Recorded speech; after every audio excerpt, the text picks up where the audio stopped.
Hello everyone, मैं S K Singh medical admission counsellor. NEET PG 2023 में special stay vacancy round का tentative counselling schedule है वो release कर दी गई है। ऐसे कंडीशन में उन सभी स्टूडेंट के लिए गुड न्यूज़ है जो नीट पीजी 2023 में क्वालिफाई हैं, स्कोर लगभग सही है और एनी हाउ नीट पीजी का सीट चाहिए, एडमिशन चाहिए, तो आपको एमसीसी के through all India quota 50%, DNB, NB diploma और डीम्ड यूनिवर्सिटी का आप सीट ऑप्ट कर सकते हैं।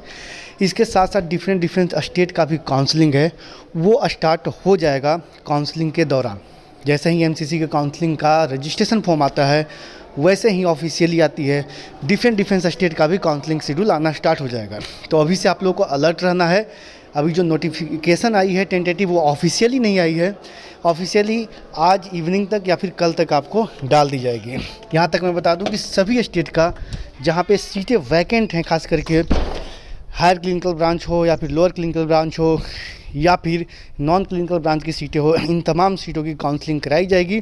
मेरिट बेसिस पे सीटें अलॉट कराई जाएगी, ऑनलाइन काउंसलिंग होगी। ऐसे कंडीशन में ऑल इंडिया के साथ साथ डिफरेंट स्टेट में भी काफ़ी सीटें हैं, जैसे कर्नाटका में सीटें हैं, वेस्ट बंगाल में सीटें अभी भी वैकेंट हैं, उत्तर प्रदेश में सीटें हैं, बिहार में सीटें हैं, हिमाचल प्रदेश में कुछ सीटें हैं, हरियाणा में भी कुछ लोअर क्लिनिकल ब्रांच की सीटें अवेलेबल है। साथ में आपको साउथ के कुछ स्टेट में सीटें अवेलेबल है कर्नाटका के अलावा। तो आप ट्राई कर सकते हैं डिफरेंट स्टेट में। इस बार कट ऑफ है वो थोड़ा सा नीचे जाते हुए नज़र आएगा, डीएनबी का और ऑल इंडिया कोटा 50% और एनबी डिप्लोमा का। प्राइवेट की बात किया जाए, यदि आपका स्कोर 200 से बिलो है तो आपके पास बेस्ट ऑप्शन होंगे एनआरआई। अगर एनआरआई का सर्टिफिकेट है, स्पॉन्सर है, तो आप ट्राई कर सकते हैं। कुछ स्टेट में सिर्फ आपको स्पॉन्सर चाहिए, स्पॉन्सर कैंडिडेट चाहिए, ऐसा नहीं कि आपको ब्लड रिलेशन की रिक्वायरमेंट नहीं होती है, तो जनरली आप सीटें ले सकते हैं। देखते हैं वैसे कंडीशन में आप सभी स्टूडेंट से, जो स्टूडेंट इस साल 100% एडमिशन लेना चाहते हैं तो आप चाहे तो कांटेक्ट कर सकते हैं। वीडियो का स्क्रीन और डिस्क्रिप्शन में नंबर दिया हुआ है, वहां से हमारी टीम आपको प्रॉपर गाइड करेंगे, प्रॉपर देखेंगे कि किस तरीके से कौन कौन से स्टेट में आपको सीटें अवेलेबल हो सकती हैं, क्या एनआरआई कोटे से सीट मिलेंगी या फिर नॉर्मल सीट मिल सकती है। जैसा कि आपको शेड्यूल आया है, ये अभी टेंटेटिव है, ये फाइनली आज इवनिंग तक या फिर कल मॉर्निंग तक आपको ऑफिशियली आ जाएगी। और रजिस्ट्रेशन फॉर्म है वो 17 नवंबर से स्टार्ट होगा और 22 नवंबर तक चलेगा। और जो चॉइस फिलिंग और चॉइस लॉकिंग करना होगा वो 18 नवंबर टू 22 नवंबर।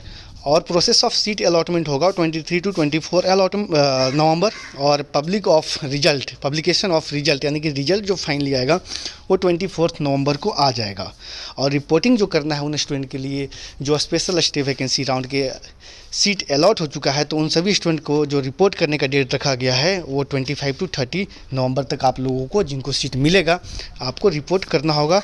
आपको 6 डेज का समय मिलेगा रिपोर्टिंग का। इसके बाद पूरे काउंसलिंग फिनिश हो जाएंगे ऑल इंडिया का, और डिफरेंट स्टेट का भी काउंसलिंग लगभग फिनिश हो जाएगा। इसके बाद कोई भी सिंगल काउंसलिंग नहीं कराई जाएगी, ये आपका लास्ट और फाइनल राउंड होगा। इसके अलावा कोई राउंड नहीं कराई जाएगी। हो सकता है कि कुछ सीटें कॉलेज लेवल पे भी भरा जाए अगर सीटें बचती है, लेकिन उम्मीद कम है। दरअसल आपको ध्यान यही देना होगा कि आपके लिए बेस्ट ऑप्शन, बेस्ट तरकीब जो हो सकती है वो एनआरआई। अगर एनआरआई की सीटें अगर कहीं पे भी वैकेंट हैं, आपके पास डॉक्यूमेंट हैं, तो आप ट्राई कर सकते हैं। या फिर कुछ ऐसे भी स्टेट होते हैं जहां मैनेजमेंट कोटे की सीट या फिर नॉर्मल सीटें भी आपके स्कोर तक मिल सकते हैं। अगर 200 टू 300 के बीच में स्कोर आती है तो नॉर्मल सीट को ट्राई कर सकते हैं। 300 स्कोर वाले तक को चांस बन सकता है। लेकिन अगर 200, 240, 220 आती है और आपको हायर क्लिनिकल ब्रांच चाहिए, बजट का प्रॉब्लम नहीं है, तो आप एनआरआई से ही जाएँ तो ही ज़्यादा बेटर हो सकता है। वैसे 200 टू 250 स्कोर वालों को लोअर क्लिनिकल ब्रांच जैसे एनेस्थीसिया, पैथोलॉजी, ईएनटी जैसे ब्रांच के चांसेस बन सकते हैं नॉर्मल सीट। बाकी अगर आप लोगों को लगता है कि नॉर्मल सीट नहीं मिल पाएगा, तो अगर किसी भी स्टेट में या फिर ऑल इंडिया से जो एनआरआई सीट है, इसके लिए आप ट्राई कर सकते हैं, टारगेट कर सकते हैं। मोर देन 300 सीटें अभी भी वैकेंट है। इसमें मैक्सिमम सीटें जो हैं वो क्लिनिकल ब्रांच हैं और नॉन क्लिनिकल ब्रांच भी हैं। इसमें ऐसा नहीं कि सिर्फ नॉन क्लिनिकल ब्रांच या फिर लोअर क्लिनिकल ब्रांच है, इसमें हायर क्लिनिकल ब्रांच भी है। रेडियो, डर्मा, मेडिसिन, पीडी या गायनी जैसे भी ब्रांच अवेलेबल है। जी हाँ दोस्तों, अगर आपको एडमिशन चाहिए, एडमिशन गाइडेंस चाहिए, तो आप चाहे तो हमसे कांटेक्ट कर सकते हैं। बेस्ट आपको अपॉर्चुनिटी मिल सकती है। फिलहाल के वीडियो में इतना ही। Thanks for watching.